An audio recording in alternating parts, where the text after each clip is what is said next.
नमस्ते, welcome back. जैसा कि हम अकबर के समय दीवान आला मुगल काल का पढ़ रहे थे और उसका विभाग मुगल साम्राज्य के राजत्व तथा वित्त मंत्री को दीवान आला दीवान कुल कहा जाता है। इसे शिष्टाचार के लिए वजीर भी कहा जाता था। आय व्यय के रजिस्ट्रार के लिए जो शब्द प्रयोग होता है उसे अरब विजय के पश्चात यूनानी भाषा में एवं पाली भाषा में ही हुआ था।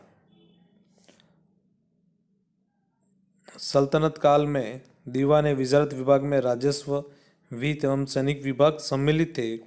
उसी प्रकार मुगल काल में दीवान का प्रयोग वित्त तथा राजस्व मंत्री के लिए किया जाता था। सल्तनत काल में दीवान वजारत का भाग कौन कौन से थे? राजस्व, वित्त एवं सैनिक भी उसमें वजारत में आते थे, है ना। लेकिन मुगल काल में दीवान जो शब्द का प्रयोग था वो वित्त एवं राजस्व मंत्री के लिए किया जाता था। अकबर के काल में इस विभाग के लिए कभी कभी वजीर किंतु साधारणतया दीवान शब्द का प्रयोग किया गया था। जहांगीर के काल में वित्त एवं राजस्व मंत्री को साधारणतया वजीर तथा कभी कभी दीवान कहा जाता था। शाहजहां के काल में वजीर को दीवान कुल या दीवान आला तथा उस विभाग के प्रमुख अधिकारी को दीवान कहा जाता था। समय शाहजहां के काल में औरंगजेब के शासनकाल में राजस्व मंत्री को वजीर, वजीर आजम तथा वजीर मुअज्जम कहा जाता था। बाबर एवं हुमायूं के काल में वकील वजीर ही वित्त एवं राजस्व का कार्य देखता था। बैरम खां की वित्तीय शक्ति असीमित थी। किसकी? अकबर के समय जो बैरम खां था, जो उसका संरक्षक था, उसकी वित्तीय समिति असीमित थी। बैरम खां के पतन के पश्चात प्रधानमंत्री की शक्ति को कम करने की प्रक्रिया को एक स्वतंत्र अधिकारी के रूप में दीवान के पद का सृजन हुआ, उसका उदय हुआ। कब हुआ? बैरम खां के बाद में 1560 में ख्वाजा अब्दुल मजीद को आसफ खां की उपाधि देकर उसे वजीर नियुक्त किया था। 1562 में उसे पद पर हटा दिया था। एतदमा खां को 62 के मध्य खालसा प्रदेशों का दीवान नियुक्त किया था।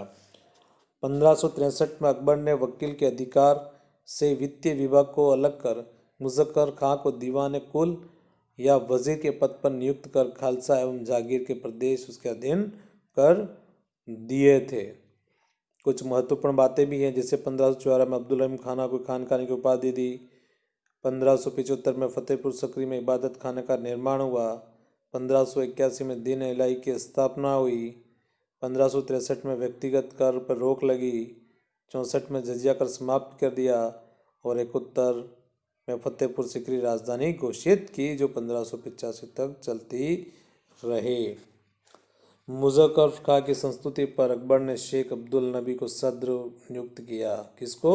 शेख अब्दुल नबी को। किसके? मुजफ्फर खां की संस्तुति पर। ख्वाजा शाह मंसूर, मुजफ्फर खां, टोडरमल तथा मीर फतेहुल्लाह अकबर काल के बड़े योग्य दीवान थे। कौन से? बड़े वित्त मंत्री थे। 1585 में अकबर ने अमीर उल्लाह शिरान को अमीनुल मुल्क की उपाधि दी। अकबर ने 1585 में अमीर उल्लाह शिरान को अमीनुल मुल्क की उपाधि दी तथा उसे एक विशेष समिति का अध्यक्ष बनाया। इसका दूसरा सदस्य टोडरमल था। उन्हें मुजफ्फर खां के समय के अधिनियमों की जांच पड़ताल कर उन्हें कार्यान्वित करना था।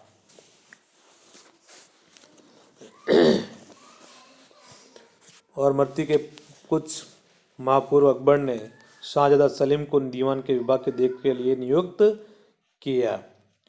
उत्तराधिकार के युद्ध में सफलता के पश्चात औरंगजेब ने मीर जुमला को दीवान पर नियुक्त किया। 7 जून 1663 को औरंगजेब ने फजील खां को वजीर नियुक्त किया, किंतु कुछ दिन पश्चात उसकी मृत्यु हो गई। औरंगजेब ने अगस्त 1663 में जफर खां को वजीर नियुक्त किया। जफर खां की मृत्यु के पश्चात औरंगजेब ने असद खां को नायब दीवान नियुक्त किया। उसी प्रकार अक्टूबर 1674 में औरंगजेब ने अहमद असद खां को वजीर नियुक्त किया। औरंगजेब की मृत्यु 1707 में इस पद पर वह बना रहा। दीवान आला की नियुक्ति सम्राट की आज्ञा से होती थी। अकबर तथा शाहजहाँ के काल में साधारण व्यक्तियों की उनकी योग्यता के आधार पर उस पद पर नियुक्त किया जाता था। वजीर के पद पर अंकुश रखने के लिए कभी कभी दो व्यक्तियों को भी संयुक्त वजीर के रूप में नियुक्त कर दिया जाता था। दीवान के महत्वपूर्ण कार्य निम्न थे। महत्वपूर्ण सरकारी नौकरियों पर नियुक्ति दीवान की संस्तुति पर होती थी। नियुक्ति के अतिरिक्त दीवान मुख्यालयों पर सूबेदार, फौजदार, दरोगा आदि की तैनाती करता था। अनेक प्रपत्रों, रजिस्टरों एवं लेखापत्रों पर दीवान का हस्ताक्षर अनिवार्य था। दीवान सम्राट द्वारा सेना के लिए अग्रिम देने की आज्ञा अथवा राजसी कर्मचारी को नए स्थान पर या पद पर अपना स्थान ग्रहण करने की आज्ञा का प्रमाण पत्र जारी करता था। दीवान का मुख्य कार्य मालगुजारी निश्चित करने, उसे वसूल करने के लिए नियम बनाना, साम्राज्य खर्च निश्चित करना एवं उसका हिसाब किताब रखना था। क्या था? दीवान का मुख्य कार्य मालगुजारी निश्चित करना, उसे वसूल करने के लिए नियम बनाना, साम्राज्य का खर्च निश्चित करना एवं उसके हिसाब किताब रखना था। दीवान के विभाग में साम्राज्य के राजस्व एवं वित्त संबंधी सभी अभिलेख रहते थे। उसके कार्यालय को दीवान ए आला का विभाग संगठित था। यह कई खंडों में विभाजित था। प्रत्येक खंड का एक अधिकारी होता था। प्रमुख अधिकारियों में जैसे कि दीवाने खालसा, दीवाने तन, दीवाने जागीर, दीवाने बागियात, दीवाने सआदत, खजाना, मुंसिफ और मुस्तफ़ी इसके प्रमुख सहायक हुए थे।